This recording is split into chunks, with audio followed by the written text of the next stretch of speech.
You'd think a country as famously stylish as Italy would have a flag story as elegant and straightforward as its pasta shapes.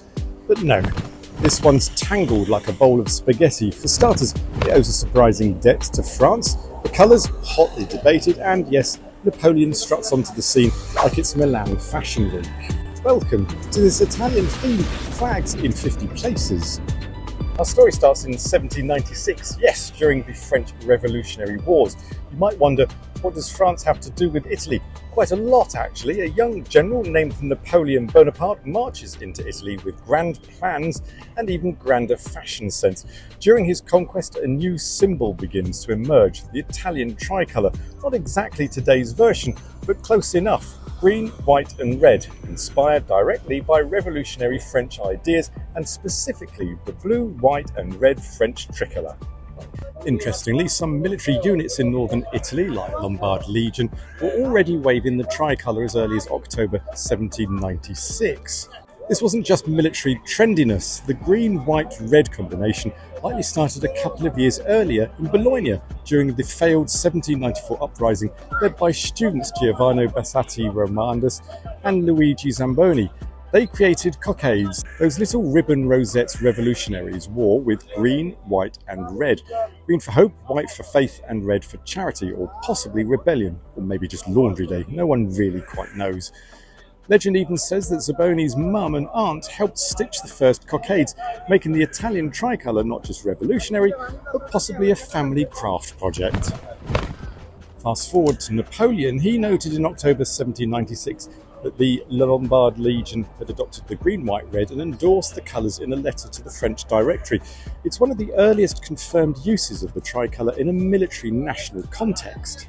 But it's the 7th of January 1797 at Reggio Emilia that marks the official moment. Amid excitement, celebrations and probably some confusion, let's face it, there's always confusion, the green, white, red flag, horizontally arranged with red on top and green on the bottom, was adopted by the newly formed Cispadne Republic. It even includes a central emblem showing a quiver of arrows tied together, symbolising unity. And why these colours? Is where things get a little murky. Green has often been linked to hope, or more practically, the uniforms of Milan's Civic Guard in the 1780s. White and red were also colours associated with cities like Milan or Bologna. Napoleon himself commented that the Lombard Legion had chosen the colours and, conveniently, they looked rather sharp on a banner. Others have traced symbolism more poetically. Some literal types point to Dante's Divine Comedy, where a woman wears green, white and red robes representing theological virtues. Is that a coincidence or an accidental prophecy? Who knows? Let's agree, the colours work and they're stuck.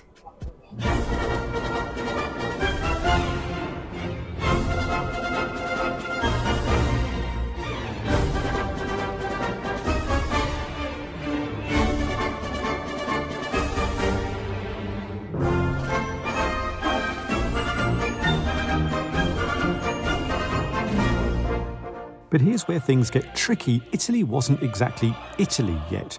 It was fragmented, divided into duchies, kingdoms and occupied states, sort of like trying to organise a dinner reservation with 20 in-laws, unifying them under one flag. Easier said than done.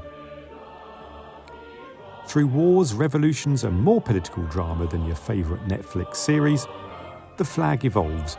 Over the decades, the tricolour saw various iterations, often featuring central emblems or coats of arms that reflected Italy's shifting political landscape.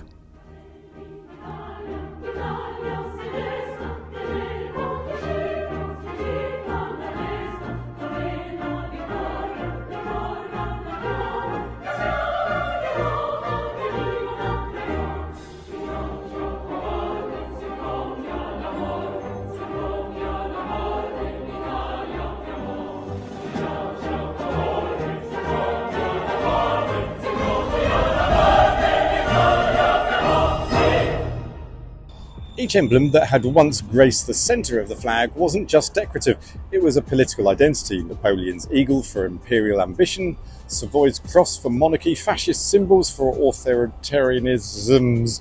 When they were just removed, it wasn't just for aesthetics, it was for a public commitment to starting over.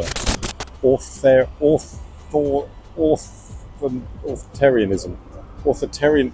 authoritarianism, or whatever. While I'm here, let's take a look at Italy's capital city flag. Rome's flag is made up of 2 vertical stripes, red, violet on the hoist side and ochre yellow on the fly. Smack in the middle is the crowned shield with gold cross and 4 letters, the SPQR. You've probably seen these letters on manhole covers and banners across the city, though it's not the name of a Roman boy band, and it stands for the Senate and the people of Rome, in Latin, of course. It's a phrase that dates back to the Roman Republic and was revived throughout the city's long history to represent the collective will of the Roman state. The current colour scheme hails from the medieval times, first used officially after the capture of Rome in 1870 and updated in 1884 to include the coat of arms.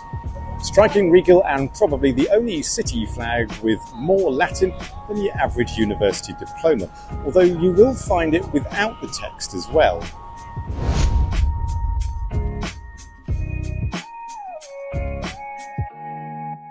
Back to the national flag. After nearly a century of evolving symbols and regimes, Italy united under one banner.